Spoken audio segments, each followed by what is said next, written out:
Hello, ladies and gentlemen. This is Full Court Press Basketball Debate, December 12th edition.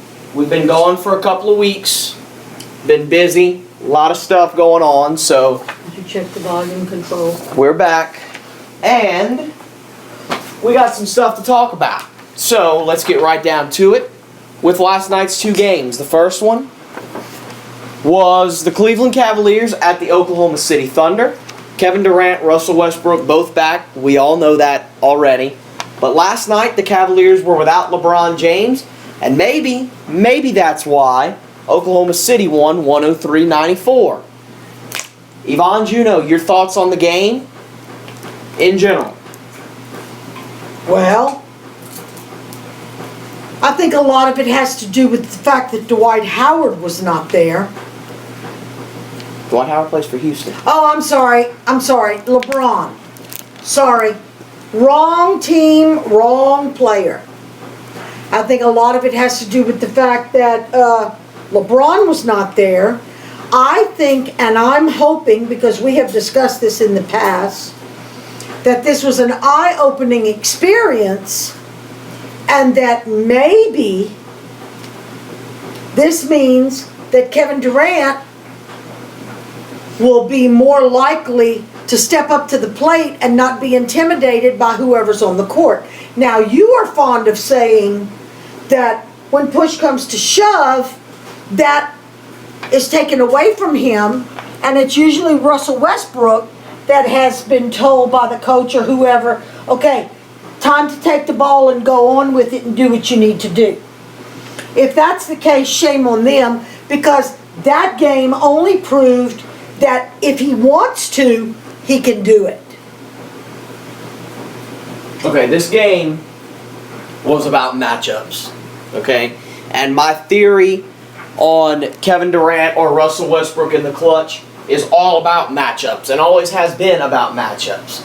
In this game, you would have had normally LeBron James guarding Kevin Durant and Kyrie Irving was guarding Russell Westbrook. Now you take your pick. Do you go to Kevin Durant, who's probably the better scorer, but has probably the best defensive player in basketball guarding him? Or do you go with Russell Westbrook, who's a superior athlete, against a non-superior defender in Kyrie Irving? I'm going Russell Westbrook. Now, that being said, last night, what she's referring to is the fact that Kevin Durant had the team's final 8 points and went 3 out of 3 because Kyrie Irving was guarding him. Why Kyrie Irving was guarding Kevin Durant, I'm not too sure. I think that was a breakdown defensively, maybe, because I don't want a 6'2 guy guarding a 6'10 guy. Okay, that's asking for trouble. That's asking to get beat, David Black. I don't want that.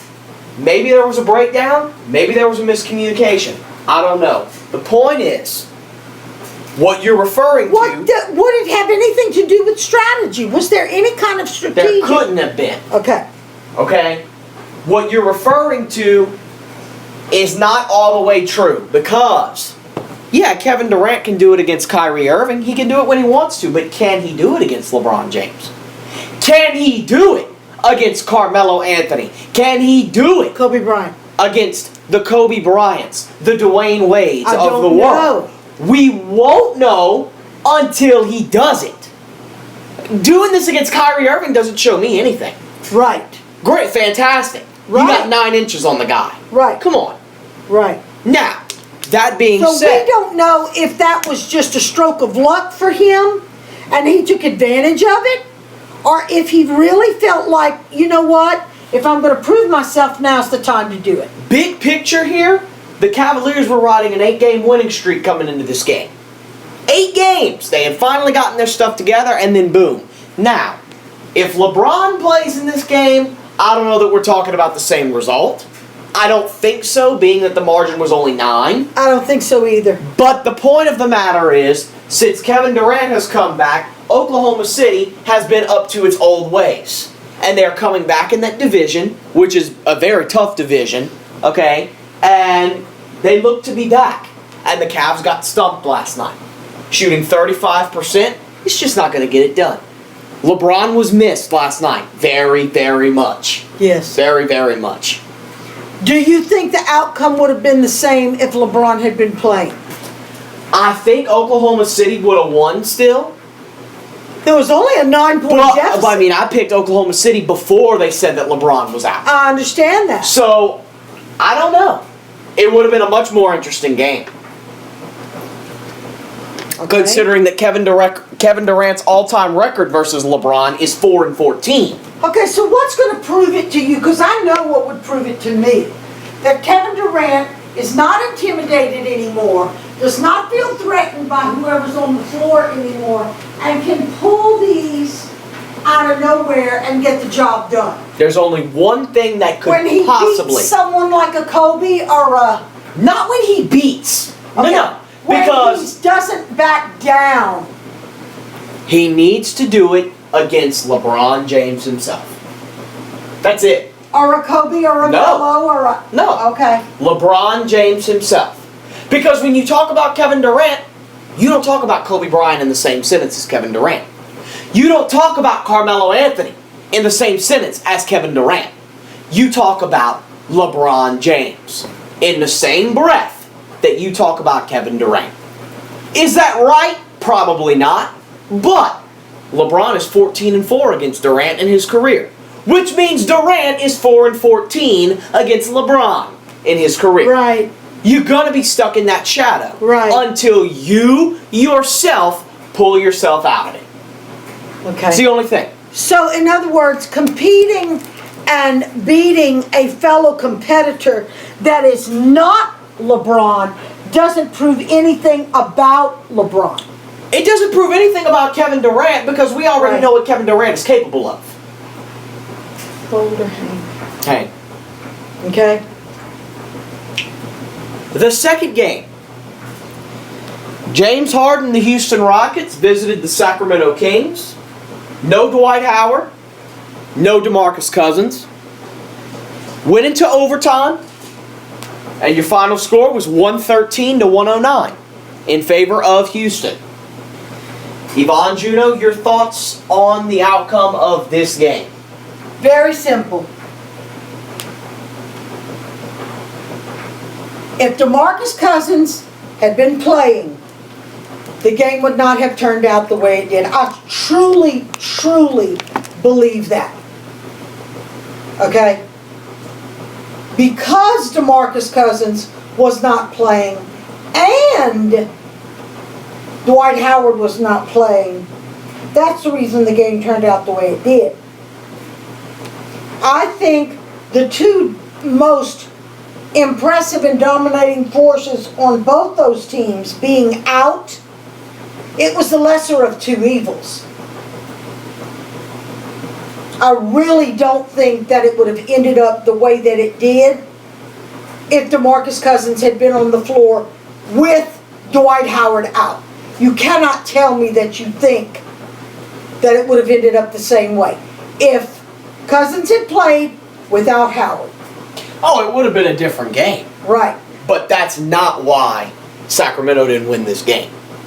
Okay?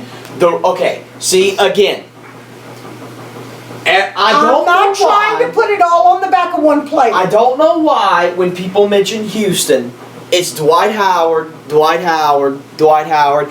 This team is not based around Dwight Howard. This team is based around James Harden.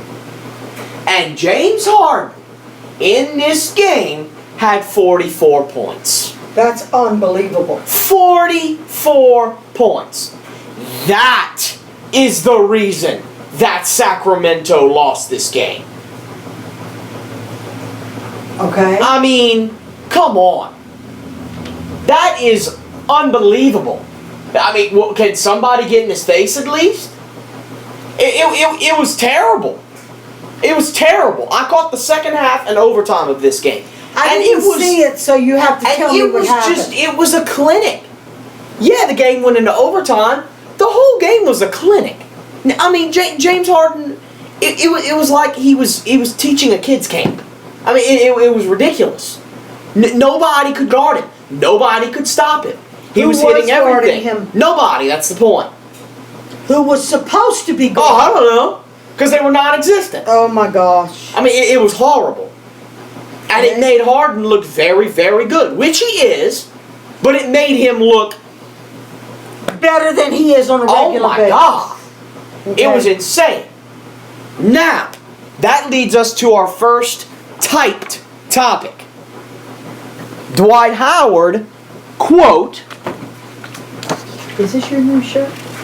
Dwight Howard, quote, should be ready to go Saturday against the Denver Nuggets at home. Is his tentative return. So, Yvonne, how will Dwight Howard's return help Houston? It'll help tremendously. I know you keep saying the focus should be on James Harden. I understand. I do. But you got to admit Dwight Howard brings a lot to the table. Of course, too. dude. I've been telling you that for years. Okay. As long as he's not throwing elbows, I don't have a problem with him. He's going to make a tremendous amount of difference when he comes back. What do you think? Well, Houston puts up a lot of points, but they also give up a lot of points. They're not a great defensive team since Chandler Parsons does not exist on that team anymore. I don't understand that. So their defense has suffered for it, but their offense has been fantastic, as it always should be and as it always has been. Dwight Howard's going to help in many ways. He's going to bring confidence. He's going to bring a swagger to that team.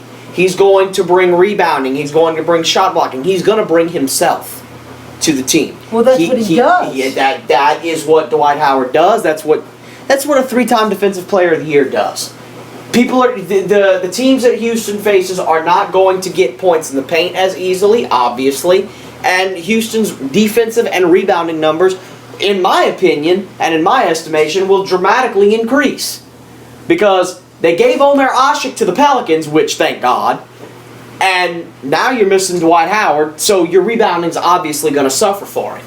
Right. Well, not when Dwight comes back. Now, how much of a threat to you is Houston in the West, and why, going forward? Well, I think it's a little early to tell that, to go into such depth about that right now. If I had to say right now with the standings the way they are right now, I would say about middle of the road. About middle of the road, or a little better.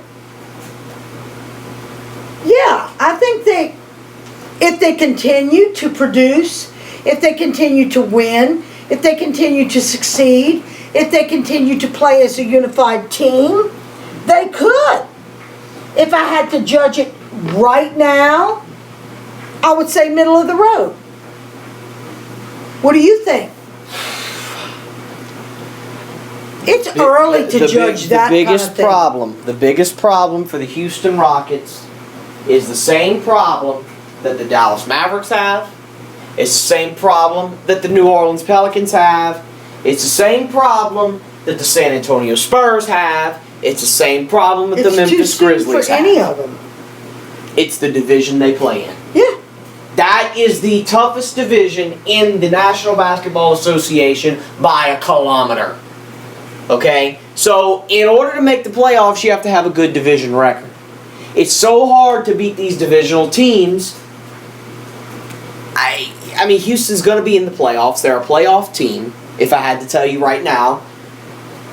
I don't know that they'd be a top 4 seed. As good as Houston is, I don't know that they'd be a top 4 seed. No, I don't think so. That's why I said middle of the road right now. Simply because the West, and in particular, is so strong. In particular, their division, the Southwest, right, is so deep and is so strong and is so filled with so many winning teams. I'd have to say 5th or 6th right now. I'd have to. That's tough. That's tough to say. I mean, like I said, if that. Right. But, I mean, when you got as much competition as you got in that division, we're really not going to know who are the first 5 seeds until at least 3/4 of the way through the season, if that. You agree? Well, it's How many probably things going to can be. turn on a dime? It's gonna I be- mean, look, San Antonio got beat the other night, unbelievably, Right. by Utah, of all things. So, I don't know. This is a very much talked about topic. The Golden State Warriors have won 14 straight games, and they are sitting atop of the NBA with a record of 19-2. Yvonne Juno, your thoughts on Golden State's 14-game win streak? What do you want me to say? They're producing. They're winning. It's not like they haven't beat some really good teams. We cannot look at Golden State, as much as I don't want to say this. I mean, it's not like they're my favorite team. That's why I'm spouting this stuff off. Oh, they used to be. They used to be one of your Well, they're not favorites. anymore. They haven't been since last year. But it's not like we can say that, oh, they've had an easy schedule. No wonder they have so many wins. Look, they haven't really had any stiff competition or anybody hard to beat can't yet. say That's that. not true. Can't say that. Can't say that. So if you can't blame it on the scheduling, okay, and if you can't blame it on the fact that everybody they've played, the team's been riddled with injuries, okay, the other team, then you got to say it's very simple. They're earning their spot. They're earning their spot. But they're going to face some teams that's not going to let them make those 3-point shots, that's going to make them play in the paint. They can't play in the paint like the other teams do. They can't. So, only time will tell. My concern comes, and you touched on it, my concern comes with the one-dimensional 3-point shooting of this team. And don't get me wrong, there's nothing wrong with shooting and making 3-pointers. There's absolutely nothing wrong with it. Where it becomes a problem is if it becomes relied upon. Absolutely. Because your chances of making a 3-point shot are much slimmer than your chances of making a 2-point shot. Or a layup or whatever, That's simple math. Okay? That's just common sense. And my concern comes not during the regular season, it comes during playoff time. Because honest to God, this is a playoff team. They're 19-2. Okay? This is a playoff team. Okay? In essence, they're about 25 games from a winning season. Already. Okay? And they've only played 21 games. Okay? So, this is a playoff team. This is likely a top 4 seed. I said it from the beginning of the season, that this team was probably going to have home court throughout the playoffs. Okay? I didn't expect 19-2. I don't think anybody did. I don't think anybody did. Especially with a first-year head coach. No, not right Okay. now at this point Look, in the season what- with the numbers that they've got. My concern No. comes with playoff time No. when you're going to have to step out of your comfort zone. Which is exactly where they are right now. And can they do it? I don't know. I don't know if they can do it. Because they haven't shown any signs of having ability to do it yet. I just don't understand why nobody's figured out their strategy and their playing and their tactics. And I don't understand why nobody's been able to pin them down and circumvent what it is that they're so good at before they get to do it. All right, I'll give you a hypothetical situation, okay? All right, we all know that when push comes to shove, the clock is ticking. There's only 4 or 5 seconds left before the shot clock runs out.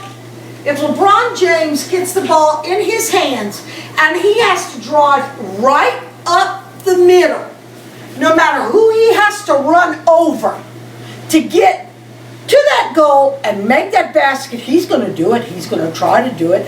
Or he may even run the risk of getting fouled or fouling somebody to do it. We know that. We see it. They try to stop him. Sometimes they're successful, sometimes they're not. You agree? Yeah. Okay. Golden State plays the same way every single solitary game.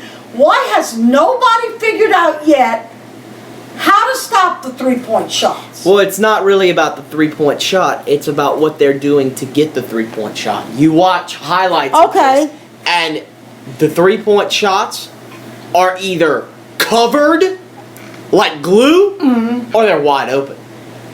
When they're covered like glue, it means that they're not moving the ball well. It means that there's stagnancy and they're not moving. By the other team? No, by Golden State. Okay, say that again. When they're wide open, Golden State is moving the ball. Golden State is getting the right shot. Their ball movement has improved so much over last season. Probably because Steve Kerr is their head coach. And he played for championship Chicago Bulls teams with Michael Jordan, in which they preached moving the ball. They preached ball movement. They preached defense. They preached going and getting the right shot. Not the first open shot, the right shot. And that's what Golden State's doing.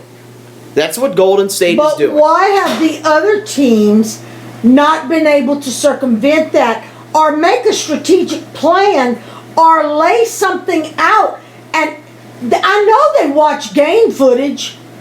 Doesn't mean you I can know stop they it. watch tapes. They just can't stop it.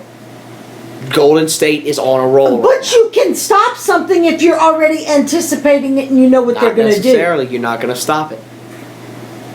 That's like saying, okay, I know what Peyton Manning's going to do. I'm going to stop him. You're not going to stop Peyton Manning. You can't. There are certain things, there are certain athletes, and there are certain teams in professional sports that you cannot stop from doing certain things. Even with the record they've got, they should not have the record they've got. Kobe already Bryant. This soon into the season. You can watch as much Kobe Bryant film as you want. You're not going to stop him. Why? He's Kobe Bryant. Michael Jordan. How many teams But and that's players? an individual person. You never know what that one person's going to do. Even more from a team because there's 5 guys on the floor at the same time. I guess. Now, is Seems Golden like State. to me, if they do the same thing almost every time they make that play, or they set it up the same way, or they choose their pick, or you can see. There are ways. I can sit in this chair right here, and I can watch him, and I can say, watch what he's going to do. He's going to do such and such and such, and sure enough. Yeah, because we'll watch it, but you don't have time to think on the floor. Well, maybe so. It's different. Now, forget records. Is Golden State the best team in the NBA? Why or why not? No. No. They've been extremely lucky so far. Yeah, no, don't get me wrong. I'm not saying they're not talented. I'm not saying they have not earned their wins. But there's been a certain amount of luck there that nobody else has caught on to their tactics yet. Okay? Do I think they're the best team right now? No. Because they keep doing, anybody that keeps doing the same thing over and over and again and is so one-dimensional and is so predictable and honestly cannot play in the paint. They cannot play in the paint. If they didn't have that three-point jump shot outside the perimeter, I don't know what they'd do. No, they're not the best team yet, right now. They are. Right at this particular moment. How can you say because that? you cannot argue with 14 wins in a row. You cannot. 5-game win streak, I can argue it. Even a 10-game win streak, I could say, oh, they had a couple of bullcrap games in there that they took their starters out. 14 in a row against teams like Chicago and Brooklyn, and they've got Dallas coming up, and they've beaten everybody. They've beaten 19 teams. out of 30. Out of 29, not including themselves, because they can't beat themselves. I can't argue with 14 straight wins. And see, if you want to talk about doing the same thing every game, well, we can't really fault them for that because It's working. look at San Antonio. Well, and don't fix it if it ain't broke. Look at San Antonio. What's my favorite? One of my They stupid do favorite the same expressions. things My stupid favorite expression. every game. Don't fix it if it ain't broke. If it's working for you, why would you want to change it? Right now, right at this particular moment and time, yes. I can't argue with 14 straight wins.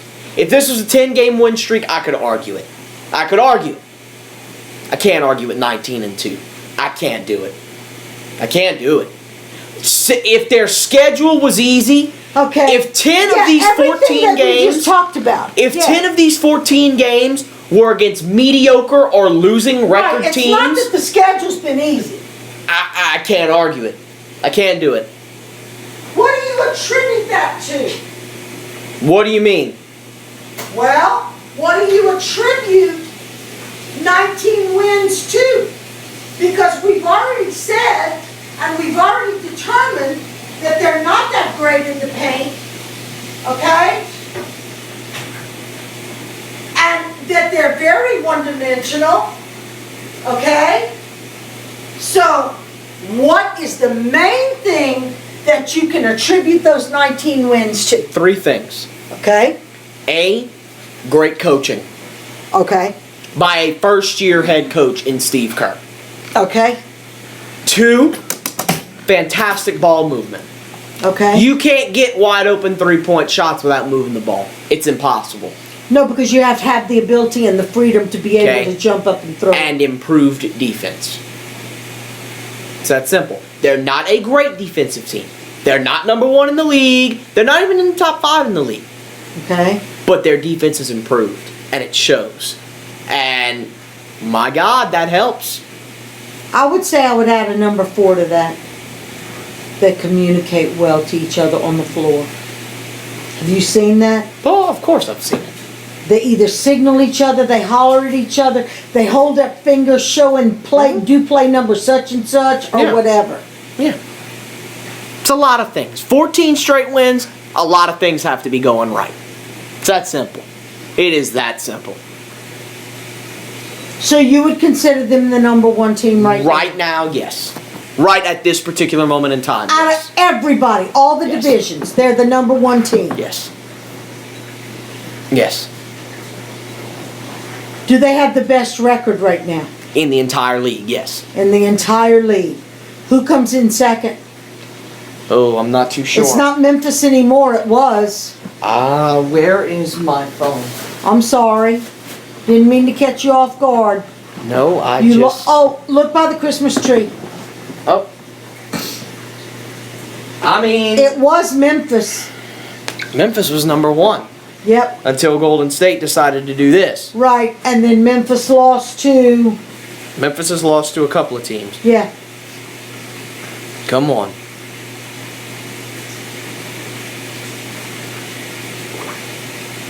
I'm sorry, I didn't mean to catch you off guard. I just thought Behind you'd know. them is Memphis, Is it? 17-4. And Okay, you got, so we've got 19-2, then 17-4. and then you've got a 17-5 in Portland. Houston is 17-5, and Toronto is 16-6. Okay. All real close for second, Oh, yeah. third, and fourth. Oh yeah. But we got quite a few games to go. Yeah, I mean there's How many games are we into now? it depends on the team. We're about 20 games in. Okay.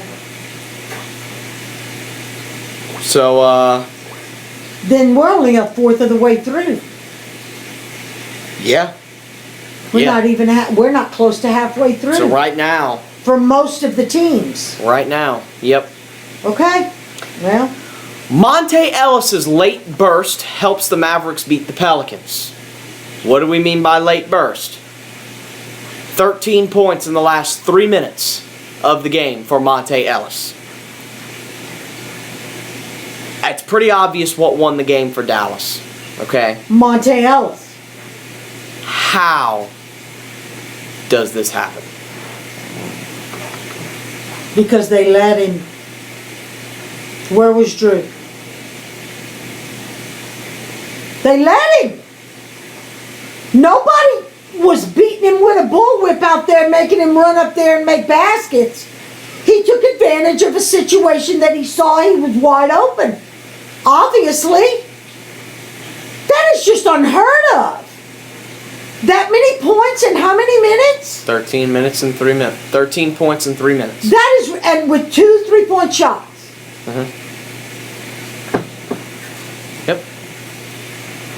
That means he went to the basket or made something in the basket. 3, 6, 7, 8, 9, 10, 11, 12. Okay, he went to the basket 6 times in 3 minutes. That's ridiculous. Did we just decide that the ball game was over with 3 minutes left Against in it? Dallas? I don't know. I have always said, you always make fun of me for that. You can make or break a game at the free throw line and especially in the last 3 minutes of the game. Yeah. They were ahead. The Pelicans were ahead with 3 minutes left. And look what happened. Yep. You said it. Where was Drew? What happened? We should have won that game. Oh, yeah. Oh, yeah. I mean, there's nothing else to say about that. That's it. I mean, and shame on them. yeah. Shame on them. Let's see what we're up to now. Yep, we're going to move to part 2. Part 2 coming up.